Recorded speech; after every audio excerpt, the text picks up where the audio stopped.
Bienvenue sur Africa 24 dans cette nouvelle édition du Non-Stop Info. Voici les titres de l'actualité. Les lois électorales sont entrées en vigueur à Madagascar.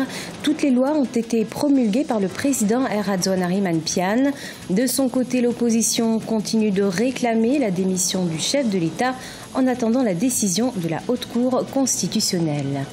Le secteur privé au cœur de l'émergence du Cameroun. Les petites et moyennes entreprises constituent en effet plus de 60% des emplois et contribuent à hauteur de 30% de leur chiffre d'affaires. Un secteur reconnu comme le véritable moteur de l'économie. Et puis au Maroc, Salah Eddine Mezouar continue sa campagne. Il s'est en effet porté candidat à la présidence de la Confédération générale des entreprises du Maroc. Une assemblée générale ordinaire et élective est par ailleurs prévue ce 22 mai 2018. Mais tout d'abord, un nouveau procès pour atteinte à la sécurité intérieure de l'État au Congo. Norbert Dabira, un général à la retraite et ancien inspecteur des armées et de la gendarmerie, est jugé depuis ce mardi 15 mai par la cour d'appel de Brazzaville. Il est accusé d'avoir projeté un coup d'État visant à abattre en plein vol l'avion du président Denis Sassou Nguesso.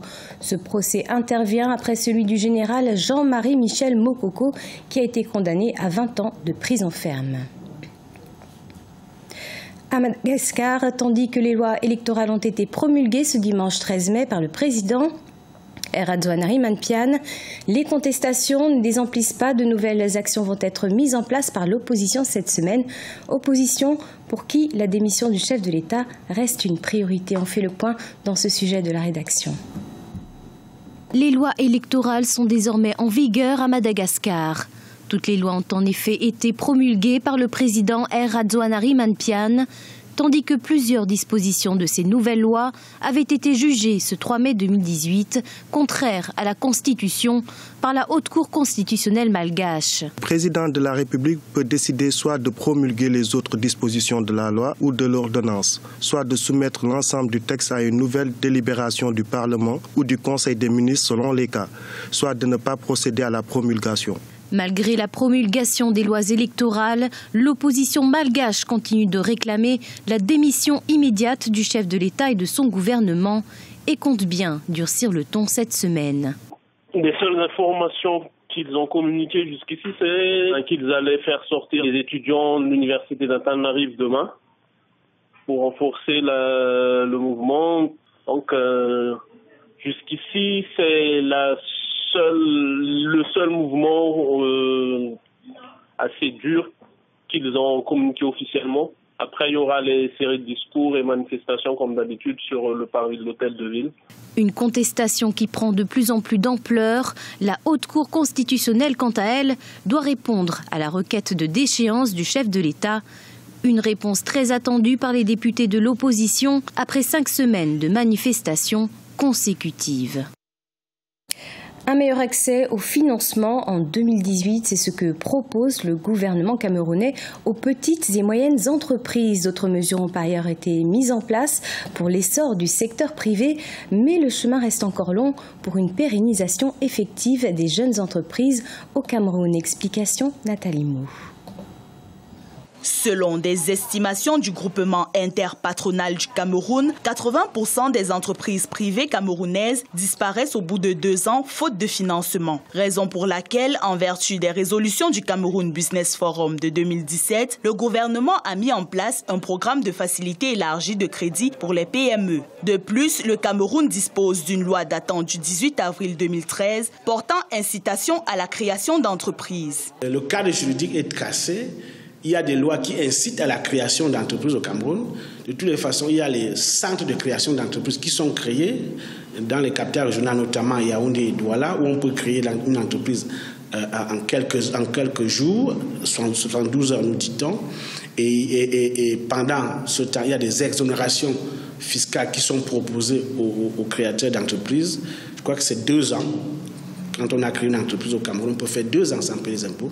De toutes les façons, il y a toute une loi qui a été promulguée en 2013 qui porte sur les exonérations fiscales qui participent de la promotion n'est-ce pas, de la PME. Au Cameroun, 72 heures suffisent pour créer une entreprise. Toutefois, des lourdeurs administratives perdurent. De plus, l'accès insuffisant aux sources d'énergie ralentit l'industrialisation du pays. Des secteurs prioritaires comme le tourisme, le secteur agropastoral et les exportations peinent encore à émerger. Là où le problème se pose avec acuité, c'est l'accès au capital et à la terre, au foncier. Et justement, c'est là où les discussions achoppent souvent entre le public et le privé en matière de politique foncière.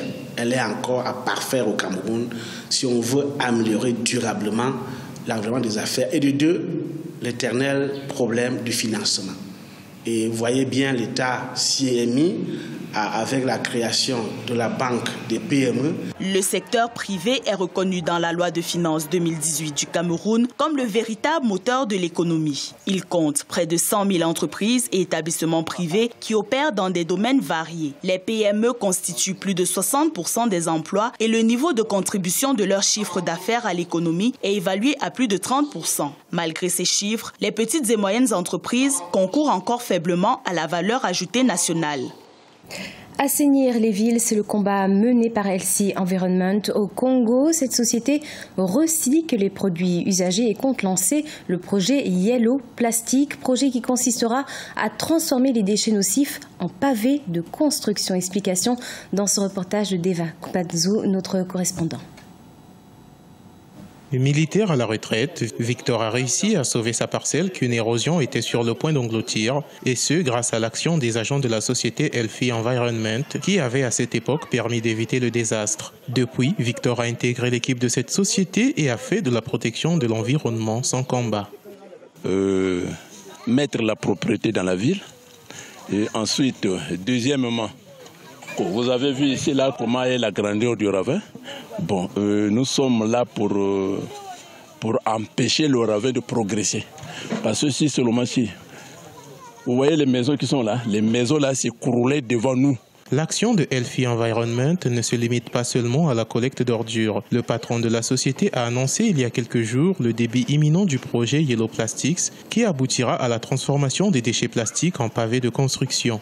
Mais avant cette transformation, la société achètera les déchets plastiques auprès des populations au prix de 500 francs CFA le kilogramme. Le projet Yellow Plastic, c'est une simple opération d'éradication de la matière plastique dans tout le Congo. Nous commençons par Brazzaville, Kintélé, Ouissou et Pont-Noir. Nous valorisons la matière plastique pour en créer des pavés plastiques et nous valorisons aussi des déchets organiques pour en créer des engrais bio. La vente des déchets plastiques qui seront par la suite transformés pourra s'effectuer par les élèves, les étudiants ou toute personne intéressée. Le projet Yellow Plastics sera officiellement lancé ce mercredi 16 mai 2018 dans la commune de Kintélé. Notons que c'est depuis 2012 que Healthy Environment lutte contre la dégradation de l'environnement. Qui succédera à Myriam Bensal Chakroun à la tête du patronat marocain. Un duel opposera Salaheddine Mezouar face à Hakim Marakchi ce 22 mai 2018. En attendant l'Assemblée générale ordinaire et élective, les candidats continuent leur campagne pour la présidence de la Confédération générale des entreprises du Maroc. Reportage notre envoyé spécial Eladjine Diaye.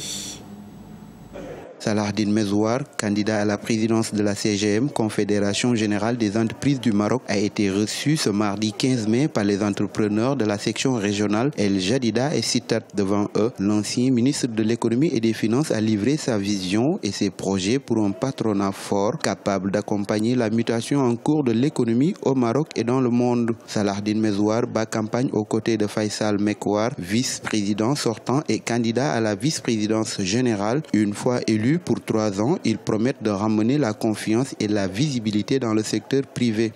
Le secteur privé aujourd'hui a besoin d'initiatives et particulièrement en matière de soutien au financement des PME et des TPE, en matière d'accélération des délais de remboursement pour donner la trésorerie et l'oxygène nécessaires aux petites et moyennes entreprises. C'est aussi dans l'accélération du remboursement de la taxe sur la valeur ajoutée parce que ça touche directement la trésorerie. C'est aussi dans l'accompagnement des entreprises entreprises et la facilitation d'accès au marché public. Donc c'est autant de signaux qui redonnent et restimulent la confiance et redonner la visibilité à travers des décisions qui touchent l'investissement et qui touchent également le développement aussi bien des secteurs que des régions.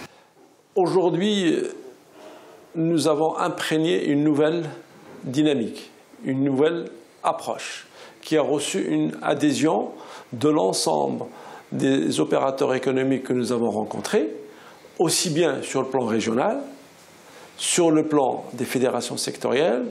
Ce que je retiens, c'est cette adhésion à notre manière, enfin à notre adhésion à notre démarche. C'est une démarche qui est une démarche participative, une démarche inclusive. Depuis le démarrage de la campagne, le 18 avril 2018, Salahdine Mezouar et son binôme Faisal Mekwar ont fait presque toutes les régions du Maroc pour la conquête de l'électorat. C'est un tour complet de toutes les régions qui a été naturellement extrêmement riche.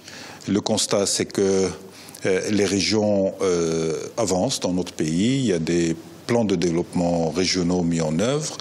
Notre conviction, c'est que pour la réussite de ces plans de développement régionaux, pour leur accélération, il faut un véritable partenariat public-privé. Il faut que les unions régionales de la CGM soient de vrais partenaires. Salahdine Mezouar, ancien président du Rassemblement national des indépendants, accompagné de son binôme Faisal Mekwar, devra faire face à la candidature de Hakim Marakchi de Maghreb Industrie et Abdelillah Hifdi, actuel président du groupe Confédération générale des entreprises du Maroc, à la Chambre des conseillers pour le poste de vice-président. Les élections se tiendront le 22 mai 2018.